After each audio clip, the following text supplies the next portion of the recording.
पर कॾहिं कंहिंखां हथ कोन टंगींदो, कंहिंखे बि कोन चवंदो त मूंखे फी सबीलिल्लाह ख़ैरु ॾियो, मूंखे मानी ॾियो, मूंसां हीअं महिरबानी कयो न। मूंखे तवजह लॻो, मां हिकिड़े ॾींहुं ॿिए ॾींहुं टे ॾींहुं मुसलसिल हुन सां राब्ते पुछंदो रहियो, तूं ॿुधाए त तोखे छा तकलीफ़ आहे? न कंहिंखां तूं घुरी थो, न कंहिंखां फी सबीलिल्लाह चई थो मूंखे टुकुर ॾियो, मानी ॾियो, हीअ तकलीफ़ आहे। रोई रोई थो पियो, पाणी पाणी तुंहिंजे अखियुनि मां थो हले त छा मसइलो आहे? सुभाणे हाणे हू पंहिंजो किसो बयान थो करे। अज़ीज़ मुस्लमान भाइरो, तवजह सां ॿुधिजो।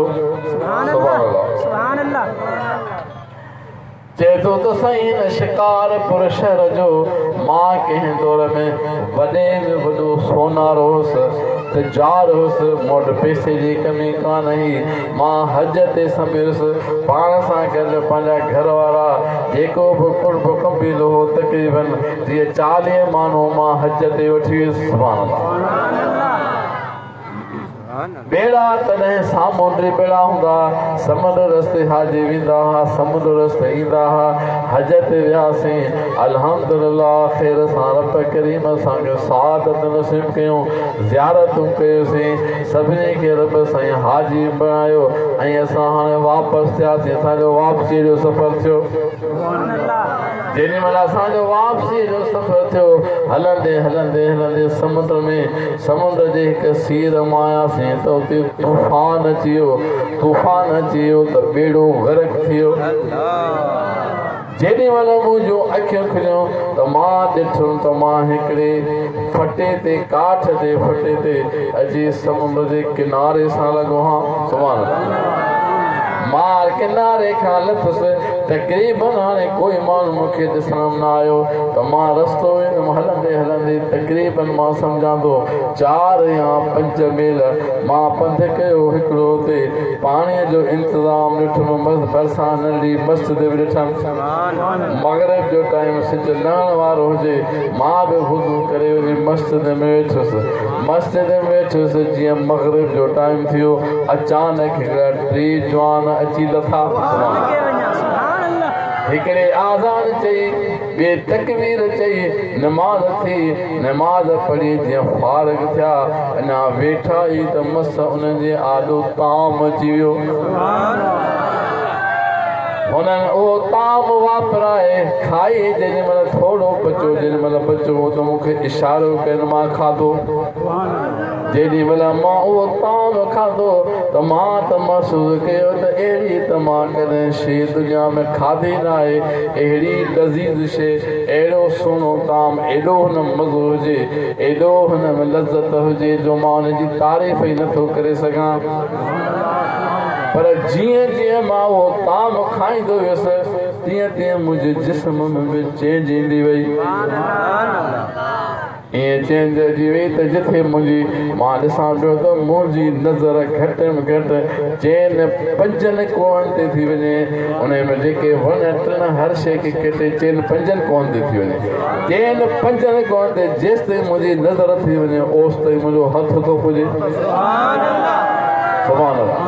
हलंदे हलंदे हिकिड़ो ॾींहुं, ॿियो ॾींहुं, टियों ॾींहुं, चोथों ॾींहुं, 17 रातियूं पूरियूं थियूं। सुभाणे 17वीं राति हुजे, आधीअ जो टाइम हुजे, समुंड में हाणे मां ॾिसां थो त समुंड में हिकिड़ो बेड़ो अचे थो पियो, माण्हुनि सां हाजियुनि सां भरियल आहे ऐं उनखे अची तूफ़ान घेरियो आहे। मर्दनि माइनि बचनि जी दाहूं कयूं, कीहूं कयूं, तक़रीबन मूंखां 100 मील परे हुजे, पर जिथे मुंहिंजी नज़र पई वञे उते मुंहिंजो हथ पियो हुजे। हाणे मां महसूसु पियो कयां त मां हिते वेठे ई मस्जिद खां जेकॾहिं पंहिंजे आङुर जो इशारो कंदुसि त इहो सामुंडी तूफ़ान खां बेड़ो निकिरी वेंदो, पार थी वेंदो। जेॾी महिल ॿारनि जूं दाहूं ॿुधमि, कीकूं ॿुधमि त मूंखां बर्दाश्त न थियो त मां सिर्फ़ु आङुर जे इशारे सां उन बेड़े खे जो इशारो ॾिनो त बेड़ो तूफ़ान मां निकिरी वियो। सुभाणे ॾींहुं गुज़रियो सुबुह थी शाम जो टाइम थियो साॻियो ई मग़रिब जो टाइम थियो त टई जवान परवाज़ करे थी लथा मस्त सुभाणे टई जवान थी लथा साॻियो ई सिस्टम नमाज़ पढ़नि नमाज़ पढ़ी बस कयनि त टई जवान मूं जलाल ॾिठा सुभाणे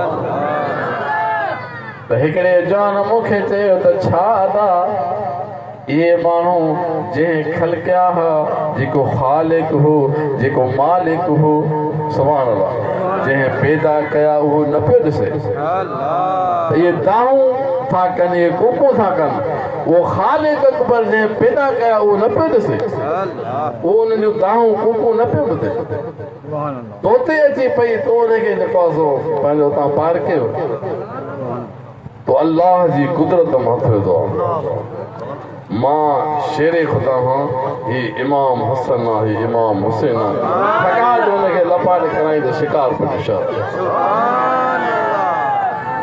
हर शइ वेंदी रही सुभान अल्लाह पंतन पाक जो पावर रुगो लुकमो खाईंदो रहियो लुकमो हुन वटि एॾी ताक़त एॾो पावर अची वियो त सवे पौधे जिथे हुनजी नज़र पयनि हुते हथ पियो पए सुभान अल्लाह